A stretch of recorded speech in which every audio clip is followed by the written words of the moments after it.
শৈল্পিক কারুকার্যে খচিত বাংলাদেশের ইতিহাস ও ঐতিহ্যের ধারক-বাহক লাল রঙের হাডিং ব্রিজ ১০৯ বছর পেরিয়ে এখনও দর্শনার্থীদের মন আকৃষ্ট ও মুগ্ধ করে চলেছে।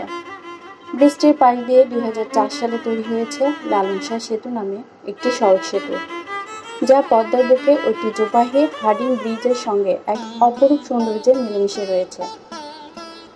১৯১৫ সালের ৪ মার্চ ঐতিহাসিক হাডিং সেতু উদ্বোধন প্রকল্পে প্রধান প্রকৌশলী স্যার রবার্ট উইলিয়াম গিলস আবেগভরে বলে গিয়েছেন, যে সেতু নির্মাণ করে গেলাম, উপযুক্ত রক্ষণাবেক্ষণ করা হলে এই সেতু চিরযৌবনা হয়ে থাকবে। কথাটি যে কতখানি সত্য তার প্রমাণ ১০৯ বছর আগে পদ্মা নদীর বুকে তৈরি করা এই ব্রিজটি শতবর্ষ পেরিয়ে ১১০ বছরে পদার্পণ করলে সেতুর গায়ে কোনো বার্ধক্যের ছাপ পড়েনি। অনেক শাসক শোষক ও প্রজন্মের সাক্ষী হয়ে শতবর্ষ পেরিয়ে আজও বিদর্ভে দাঁড়িয়ে আছে বাংলাদেশের ঐতিহ্যবাহী হাডিং ব্রিজ।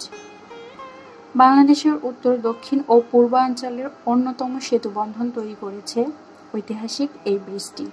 পাবনা ও কুষ্টিয়া জেলাকে সংযুক্তকারী এই হাডিং ব্রিজ একসময় ছিল বাংলাদেশের দীর্ঘতম রেল সেতু। ঐতিহাসিক হাডিং ব্রিজ স্থাপনের ইতিহাস রয়েছে।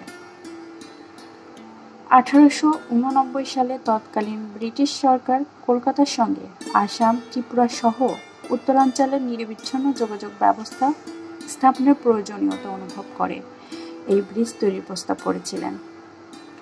সে সময় প্রস্তাবটি কার্যকারী না হলেও কয়েক দশক পর ১৯০৯ সাল থেকে ব্রিজ নির্মাণের কাজ শুরু করা হয়।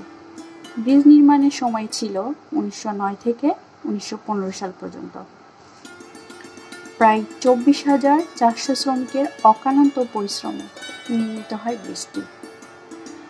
তৎকালীন হিসাব অনুযায়ী নির্মাণের ব্যয় হয়েছিল ৩,৫১,৩২,১৬৪ রুপি।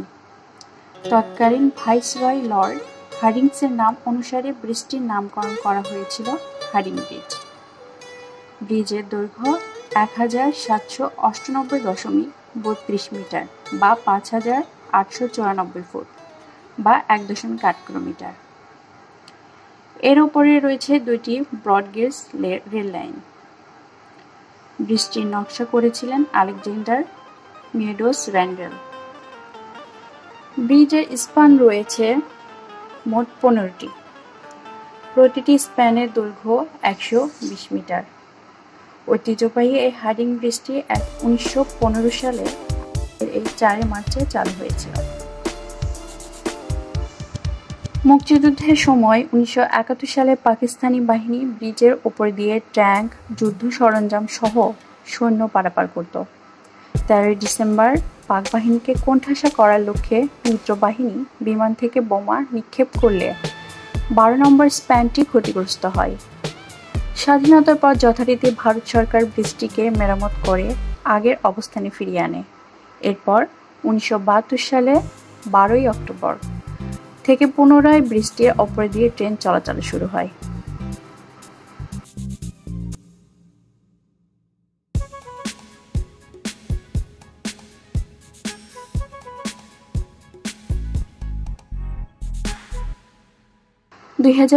সালে ঐতিহ্যবাহী এই হাডিং ব্রিজের শতবর্ষ পূরণ হয়। পাকশি বিভাগীয় প্রকৌশলী ২ বীরবল মণ্ডল জানান, ২০১৫ সালে শতবর্ষ পূর্ণ হওয়ার পাক্কেলে এক গবেষণায় বলা হয়েছে, লৌহ কাঠামোর রাসায়নিক ধাতুর গুণাবলী আরও ২৫ বছর বলবৎ থাকবে। ফলে ব্রিজটি ২০৪০ সাল পর্যন্ত কার্যকারী থাকছে। প্রতি ৫ বছরে একবার ব্রিজ রং করার সঙ্গে সঙ্গে প্রয়োজনীয় সংস্কার করা হয়। ইতিমধ্যেই সরকার হাডিং ব্রিজের ৩০০ মিটার অদূরে উজানে নতুন করে আরেকটি ব্রিজ নির্মাণের পরিকল্পনা গ্রহণ করে।